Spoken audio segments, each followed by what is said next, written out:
ಇದರ ಅರ್ಥ ಏನಪ್ಪ ಅಂದ್ರೆ ಒಟ್ಟಾರೆಯಾಗಿ ಕಳೆದ ಈ ಒಂದು ಅರ್ಧ ಏನು ಹೋಗ್ಯದಲ್ಲ ಈ ಅಧಿವೇಶನದಲ್ಲೇ ಬಿ ಜೆ ಪಿಯ ನಾಯಕರು ಒಂದು ರೀತಿ ಕಳಹೀರಾಗಿದ್ದರು ಅನ್ನೋದು ಎರಡು ಮಾತಲ್ಲ. ಇವ್ರಿಗಿಂತ ನಮ್ಮ ಯತ್ನಾಳ್ ಜಬರದಸ್ತಾಗಿ ಮಾತಾಡಿದರು. ಅವರೊಬ್ಬರ ಒನ್ ಮ್ಯಾನ್ ಶೋದಂಗೆ ಆಗಿತ್ತು. ಅದು ಭಾಳ ಗಮನಿಸಬೇಕಾಗಿದೆ. ಹೀಗಾಗಿ ಇವತ್ತು ಹೈಕಮಾಂಡ್ ಚಿಂತನೆಗೊಳಗಾಗಿದೆ. ಏನಪ್ಪ ಈ ಟೀಮನ್ನು ತೊಗೊಂಡೋಗಿ 2022 ಗೆಲ್ಲಕ್ಕೆ ಸಾಧ್ಯದನಾ ಅಂತೇಳಿ.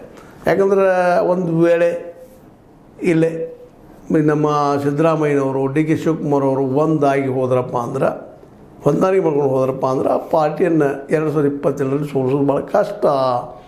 ಯಾಕಂದ್ರೆ ದಿನದಿಂದ ದಿನಕ್ಕೆ ರಾಹುಲ್ ಗಾಂಧಿಯವರು ಬೆಳೀತಾ ಇದ್ದಾರೆ. ಮತ್ತು ಕರ್ನಾಟಕದಲ್ಲಿ ಕಾಂಗ್ರೆಸ್ಸಿಗೆ ಒಂದು ನೆಲೆ ಅದ. ಯಾಕೆ ಒಂದಿಷ್ಟು ವೈಚಾರಿಕತೆ ಅದ, ಇಲ್ಲಿ ತಿಳುವಳಿಕೆ ಜನ ಹೆಚ್ಚಿಗಿದ್ದಾರೆ, ಸ್ವಲ್ಪ ಕಾಂಗ್ರೆಸ್ ಕಡೆ ಒಲವಿದ್ದಂಥದ್ದಾರೆ, ಅಥವಾ ನಗರ ನಕ್ಸಲೈಟ್ರಲ್ಲಿ ಇದ್ದಾರೆ. ಹೀಗಾಗಿ ಈ ಮುಂದಿನ ಚುನಾವಣೆ ಗೆಲ್ಲೋದು ಹೇಗೆ ಅಂತ, ಯಾಕಪ್ಪ ಅಂತಂದ್ರೆ ಅಂದಷ್ಟು ಸುಲಭವಿಲ್ಲ.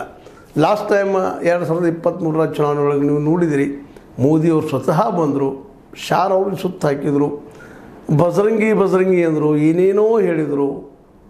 ಅದರಲ್ಲೂ ಎಷ್ಟು ಪ್ರಯತ್ನ ಮಾಡಬೇಕು ಎಲ್ಲ ಹಾದಿನ ಹುಡುಕಿದ್ರು. ಆದರೆ ಆ ಸಂದರ್ಭದಲ್ಲಿ ತಪ್ಪೇನು ಮಾಡಿದ್ರಪ್ಪ ಅಂದ್ರೆ ಯಡಿಯೂರಪ್ಪರ ಕೈಯಲ್ಲಿ ಪೂರ್ತಿ ನಾಯಕತ್ವ ಕೊಟ್ಟಿರಲಿಲ್ಲ ಅನ್ನೋದು ಗಮನಿಸಬೇಕಾಗಿದೆ. ಆ ಸಂದರ್ಭದಲ್ಲಿ ಯಡಿಯೂರಪ್ಪನ ವಿರೋಧಿಗಳೆಲ್ಲರೂ ಕುಡ್ಕೊಂಡು ಯಡಿಯೂರಪ್ಪನ ಬದಿಗೆ ಸರಿಸಬೇಕು, ತಮ್ಮ ಶಕ್ತಿ ತೋರಿಸ್ಬೇಕು ಪ್ರಯತ್ನ ಮಾಡಿದ್ರು. ಅದು ಆಗಲಿಲ್ಲ. ಜೊತೆಗೆ ಮೋದಿಯವರ ಮುಖ ಇದ್ರೂ ಸಹಿತ ಯಶಸ್ವಿ ಆಗಲಿಲ್ಲ. ಹಿಂದೆಂದಿಗಿಂತ ಹೆಚ್ಚು ಬಲಿಷ್ಠವಾಗಿ ಕಾಂಗ್ರೆಸ್ ಮೇಲೆ ಬಂದು ಯಾರ ಇತಿಹಾಸದ ಕೆಲಸ. ಈಗಲೂ ಅಂಥ ಪರಿಸ್ಥಿತಿನ ಅದ. ಯಾಕಂದ್ರೆ ಗ್ಯಾರಂಟಿ ಒಂದು ಸಿಕ್ಕದೆ ಇವತ್ತು ಸಾಕಷ್ಟು ಕಾಂಗ್ರೆಸ್ ಕೈಯಲ್ಲಿ. ಆ ಗ್ಯಾರಂಟಿಯನ್ನು ಕಸ್ಕೊಳ್ಳೋದ್ರೆ ಸುಲಭದ ಮಾತಲ್ಲ. ಈಗ ಗ್ಯಾರಂಟಿ ಕಸ್ಕೋಬೇಕಾಗಿದ್ರೆ ಅದಕ್ಕೆ ಹೆಚ್ಚಿನ ಗ್ಯಾರಂಟಿಗಳನ್ನು ಘೋಷಣೆ ಮಾಡಬೇಕಾಗಿದೆ ಇವತ್ತು. ಅದನ್ನು ಮಾಡಲಿಕ್ಕೆ ಸಾಧ್ಯನಾ?